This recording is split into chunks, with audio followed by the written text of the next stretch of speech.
আসসালামু আলাইকুম বন্ধুরা, সবাই কেমন আছেন? আজকে চলে আসলাম আরও একটি রেসিপি নিয়ে। তো দেখতে দেখতে শীত তো চলেই যাচ্ছে, সিমের বিচি খাওয়া হয়নি, এজন্য আজকে সিমের বিচি রান্না করব ইলিশ মাছ দিয়ে। তো রান্না করতে যা যা লাগছে, এখানে সিমের বিচি নিয়েছি আমি হাফ কেজির মতো, আর ছোট একটা ইলিশ নিয়েছি পুরোটা পেটি সহ, আর টমেটো, ধনেপাতা, কাঁচামরিচ, লাল মরিচের গুঁড়া, হলুদ আর লবণ। চুলায় চলে যাব, তেল দিয়ে এখন আমি পেঁয়াজটাকে ভেজে নিব। কাটা পেঁয়াজ দেব, আর কিছু দেব না, রসুন আদা এগুলো দেব না, ইলিশ মাছের সাথে সব মশলা যায় না, শুধু পেঁয়াজ দিয়ে রান্না করলে ভালো লাগে ইলিশ মাছ। তো পেঁয়াজটা ভাজা হয়ে গেছে, এখন আমি টমেটোগুলোকে ভেজে নেব এটার সাথে।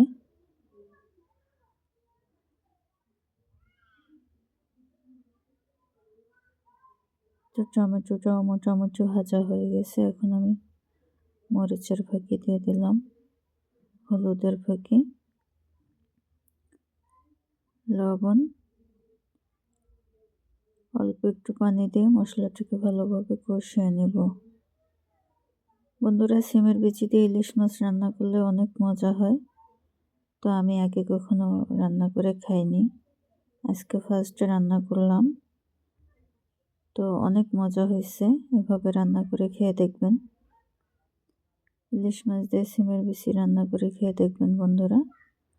এখন আমি মাছগুলো সব দিয়ে দিলাম।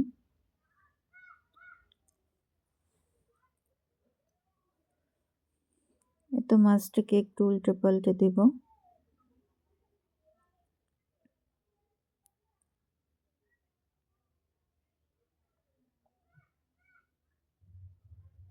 এখন একটু পানি দিয়ে ভালো মতো মাছটাকে কষিয়ে নেব।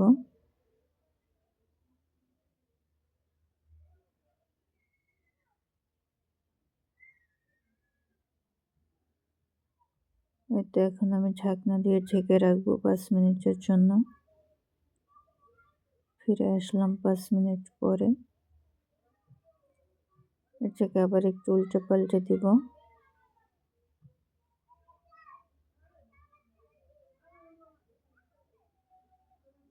আরও 2-3 মিনিটের মতো এভাবে কষিয়ে সিমের বিচি দিয়ে দেব।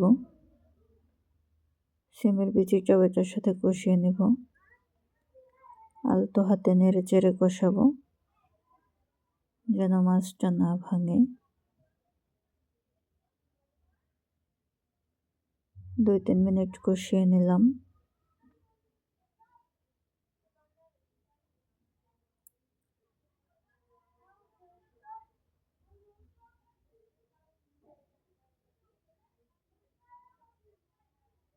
কষানো হয়ে গেছে, এখন আমি ঝোলের জন্য পরিমাণ মতো পানি দিয়ে দেব।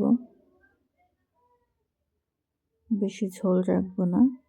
আর সিমের বিচিটা কষাতে কষাতে অনেকটাই সিদ্ধ হয়ে গেছে, এটাকে আবার ঢেকে রাখবো 2-3 মিনিটের জন্য। ফিরে আসলাম 2-3 মিনিট পরে, এখন কাঁচামরিচ দিয়ে দেব।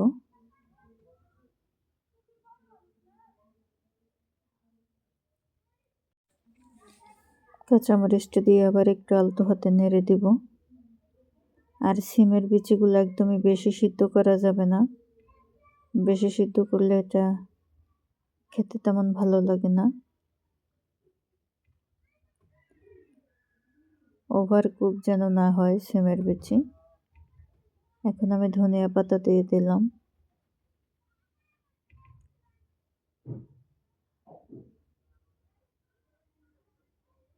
ধনিয়া পাতা দিয়ে আবার আলতো হাতে নেড়ে চেড়ে মিশিয়ে দেব। এটা আমার রান্না হয়ে গেছে বন্ধুরা। আমার ভিডিওটি ভালো লাগে থাকলে আমার চ্যানেলটি সাবস্ক্রাইব করবেন। আল্লাহ হাফেজ।